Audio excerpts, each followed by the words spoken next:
सड़क पे भौंकने वाले कुत्ते भाव भाव नहीं करते, उससे ज्यादा बीजेपी वाले चिल्ला रहे थे मैं भी कश्मीर में प्लॉट लूंगा। ये बीजेपी इस प्रकार की सरकार है कि अक्षरधाम मंदिर पे हमला, कांधार हाईजैक, पुलवामा अटैक, संसद पे हमला, इन सब की तारीख मिलाइए और भारतीय जनता पार्टी के चुनाव की तारीख मिलाइए। जिन्हों को गोली मार दी गई आतंकवादियों के द्वारा, वो कोई पाकिस्तान की नहीं थी, वो भी हिंदुस्तान की थी। देखिए, कश्मीर के हालात के जिम्मेदार निश्चित तौर पर देश के प्रधानमंत्री, देश के गृह मंत्री हैं। भारतीय जनता पार्टी के नेता जहां भी जाते हैं, चाहे वो देश हो चाहे वो विदेश हो, उनको हर जगह से विरोध का सामना करना पड़ता है। पूरे देश के अंदर भारतीय जनता पार्टी के राज में 2014 से जो देश के अंदर का माहौल उत्पन्न हुआ है, देश के अंदर आपसी भाईचारा, आपसी प्रेम जो पूर्ण तरीके से तबाह हो चुका है, तहस नहस हो चुका है, वो भारतीय जनता पार्टी ने खराब किया है। भारतीय जनता पार्टी के नेता जहां भी जाते हैं, चाहे वो देश हो चाहे वो विदेश हो, उनको हर जगह से विरोध का सामना करना पड़ता है। यहाँ तक कि जब भारतीय जनता पार्टी के नेता ऑस्ट्रेलिया के अंदर तक जाते हैं, वहां भी उनके खिलाफ विरोध प्रदर्शन होता है। आपने देखा कि कार्यक्रम उनको रद्द करना पड़ता है। आज पूरे देश के अंदर कश्मीर से कन्याकुमारी तक की स्थिति इतनी खराब है कि देश के अंदर का माहौल पूरी तरीके से खराब हो चुका है।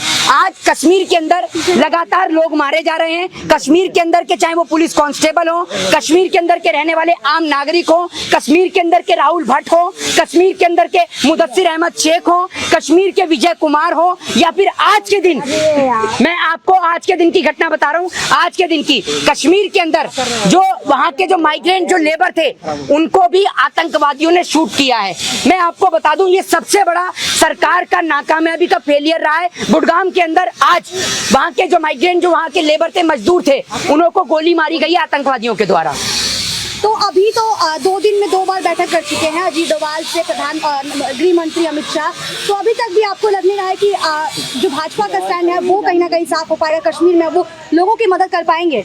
देखिए, एक बात मैं आपको बता दूं, अगर भारतीय जनता पार्टी कि ये इच्छा होती ना, और भारतीय जनता पार्टी ये चाहती कि कश्मीरी पंडितों की या कश्मीर के लोगों की वाकई में ही मदद की जाए, तो विजय कुमार कोई मुसलमान नहीं है, ठीक है ना। मुदस्सिर अहमद शेख कोई, आप ये समझिए, कोई देशद्रोही नहीं है, वो कश्मीर की पुलिस का बंदा है, ठीक है ना। जो वहाँ जो एक्टर जो देश के लिए जिन्हों को गोली मार दी गई आतंकवादियों के द्वारा, वो कोई पाकिस्तान की नहीं थी, वो भी हिंदुस्तान की थी। राहुल भट्ट कोई मुसलमान, कोई पाकिस्तान के नहीं थे, वो भी हिंदुस्तान के थे। लगातार कश्मीरी पंडितों ने इतना तक सरकार को अल्टीमेटम दे दिया कि हम पलायन कर देंगे, लेकिन मोदी जी रद्दी भर फर्क नहीं, रद्दी भर फर्क नहीं। और जनाब, मैं आज इस देश की सोशल मीडिया का तहे दिल से धन्यवाद करता हूं, लेकिन आप लोगों के लिए भी एक बात यही कहना चाहूंगा कि आप लोग लगातार जिस तरीके से देश की आवाज को उठाते हैं, लेकिन आप लोगों को भी टारगेट किया जाता है। लगातार कई यूट्यूब के चैनलों को बंद किया जा रहा है, ठीक है। तो हम उनके लिए भी कहना चाहेंगे, आप लोग आवाज उठाने का काम करिए, पूरा देश आपके साथ है। लेकिन जिस तरीके से कश्मीर के अंदर लगातार कश्मीर के लोगों को मारा जा रहा है, मेरी कश्मीर के लोगों से बात हुई, पता है आपको कश्मीर के लोग कितना डर और दहशत के अंदर हैं। कश्मीर के लोगों का साफ तौर पे कहना है, मेरी कश्मीर के लोगों से बात हुई, लेकिन मैं आपको उनकी रिकॉर्डिंग्स नहीं सुना सकता हूँ। उसके पीछे का कारण ये है कि वो लोग ये कह रहे हैं कि अगर आप हमारी रिकॉर्डिंग यहाँ पर न्यूज चैनल्स में सुना देंगे तो हमारा जो है यहाँ पर हमारे को गोली मार दी जाएगी।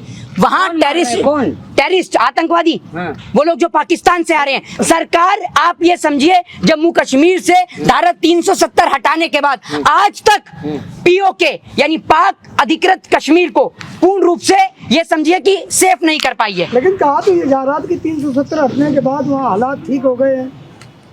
कहने को तो मैं ये कह दूं कि आप 10 करोड़ रुपए चोरी करके भागे हैं, विजय माल्या आप ही हैं, तो आप दे देंगे क्या बैंक का सारा पैसा? बताइए, अब क्यों चुप हो गए आप?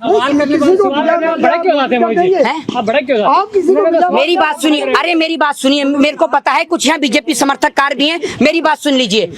आप लोग इसलिए नहीं भड़कते हैं, आज अगर आपके घर का कोई सदस्य ना, ऊपर वाला ना करे, किसी के भी घर का सदस्य, मैं ऐसा नहीं बोल सकता हूँ, लेकिन मैं ये कह रहा हूँ कि आज अगर उनकी जगह पर आप लोग उस मुसीबत का सामना कर रहे होते ना, तो जो आप कह रहे हैं ना भड़क क्यों रहे हैं, भड़क क्यों रहे हैं, भड़क क्यों रहे हैं, फिर आप खुद भड़कते। भड़कने से क्या फायदा? लग जाते, सवाल करते हैं, उनको भला बुरा कहने लग जाते लेकिन हैं। लोगों को दिखाया जा रहा है। कश्मीर में हालात है, किसे जिम्मेदार मान रहे हैं आप? देखिए, कश्मीर के हालात के जिम्मेदार निश्चित तौर पर देश के प्रधानमंत्री, देश के गृह मंत्री हैं।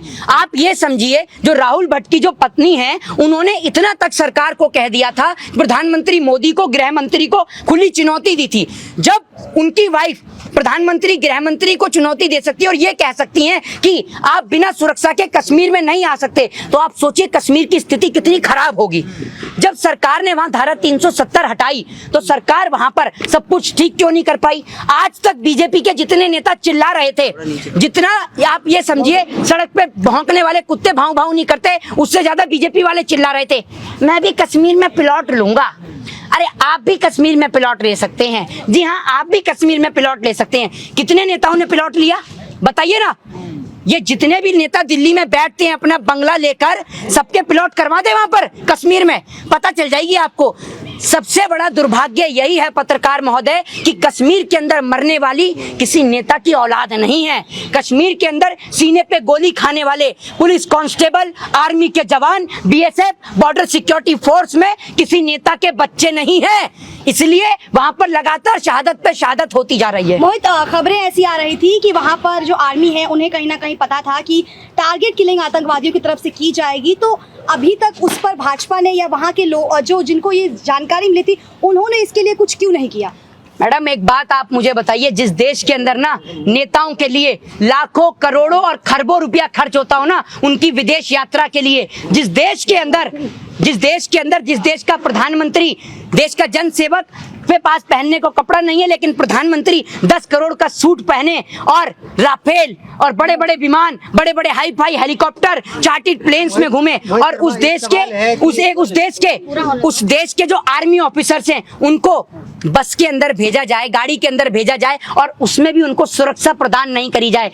उस दिन मेरे को सरकार के ऊपर सवाल खड़े करने की मंशा हो गई थी और मैं समझ गया था कि सरकार कितने निचले स्तर की सरकार है। ये बीजेपी इस प्रकार की सरकार है कि अक्षरधाम मंदिर पे हमला, कांधार हाईजैक, पुलवामा अटैक, संसद पे हमला, इन सब की तारीख मिलाइए और भारतीय जनता पार्टी के चुनाव की तारीख मिलाइए। ये सिर्फ एक ही काम जानती है और वो है नाम बदलना, नाम बदलने के अलावा कुछ नहीं। तो आप कह रहे हैं कि चुनाव है इसलिए ये ऐसी हरकतें हो रही हैं? निश्चित तौर पर हो रही हैं। मोहित शर्मा, प्रधानमंत्री मोदी के एक इशारे पे जो है यूक्रेन और रूस का जो युद्ध रुक जाता है 3 घंटे के लिए, तो कश्मीर में जो हत्या हो रही है वो क्यों नहीं रुक पा रहा है? मतलब ये पुतिन जो है वो हाथ में फोन लेके इंतजार कर रहा था, बच गया, मोदी जी का ही है। अरे मैं कह रहा हूँ कुछ घंटे के लिए जरा युद्ध जो है वो स्टॉप ही कर दो। कुछ नागरिक फंस रहे हैं हमारे, वो वापस इंडिया आ जाए, फिर तुम चालू कर लेना अपना खेल तमाशा। लूडो का खेल चल रहा है ना ये, हैं? और मोदी जी के कहने से बंद कर देंगे। मतलब वो यूएनओ के कहने पर, संयुक्त राष्ट्र संघ के कहने पर, यूनाइटेड नेशन ऑर्गेनाइजेशन जिसमें वीटो पावर वाले 7 देश हैं, अमेरिका, ब्रिटेन, चीन, रूस और फ्रांस, उनके कहने पर 5 देश जो हैं, ठीक है, उनके कहने पर वो युद्ध बंद नहीं कर रहा है, लेकिन मोदी जी के कहने से बंद कर देता है। भैया कहाँ से पढ़ा था आपने ये बताइए ना आप मुझे। भाजपा के नेताओं का, अरे भाजपा के नेता तो इस तरीके का बयान भी दे देते हैं, देखा नहीं आपने कि मैं चाहता हूं कि पूरे देश में आरएसएस का झंडा लहरे। तो आप चाहते हैं देश का झंडा तिरंगा नहीं चलेगा, 2 रंगा, हमें तिरंगा ही चाहिए, और ये तिरंगा अपनी आन बान शान के लिए जाना जाता है। हमें कोई और झंडा नहीं चाहिए, बड़े गर्व के साथ। और वो माँ कोई अच्छे कर्म करती है जो ऐसे बेटे को जन्म देती है जिसका बेटा तिरंगे में लिपट कर आता है, ठीक है ना। और वो माएँ आंसू नहीं बहाया करती, उनके पिताजी आंसू नहीं बहाया करते, बल्कि छाती चौड़ी करके कहते हैं कि मेरा बेटा देश के खातिर शहीद हुआ। ये नहीं होते कि बिना क्रिकेट खेले बीसीसीआई में सचिव बना दें। और अमित शाह मीटिंग कर रहे हैं, क्या पता फिर मीटिंग के अंदर ये कह दें जैसे पिछली बार कह दिया था कि वो मोर आया और मोदी जी के उस पे शीशे पे टक टक करने लगा। मोदी जी समझ गए कि मोर भूखा है, ये मीटिंग करेंगे। क्रिकेट का मैच जब ये आईपीएल देख रहे थे ना, कश्मीर के अंदर बुरा हाल था, कश्मीर का स्थानीय निवासी मर रहा था, कश्मीर का पुलिस वाले मर रहे थे, कश्मीर के जवान शहीद हो रहे थे, लेकिन प्रधानमंत्री बना रहे थे 8 साल बेमिसाल और गृह मंत्री आईपीएल देख रहे थे। कश्मीर फाइल पे तो इतने बवाल मचा था मोहित जी, वो लोग कहाँ हैं? इनको तो ढूंढ कर लाइए। ये मिथुन चक्रवर्ती तो भारतीय जनता पार्टी का इतना बड़ा समर्थक है, और जितने भी लोग फिल्म देख के आ रहे थे सबके साथ कश्मीरी फाइल्स देख के मेरे को बड़ा दुख हुआ, इतनी अनुपम बुरी खेर भी स्थिति। कह रहे थे। अनुपम खेर मैं- लाइव डिबेट शो के दौरान रोए भी थे।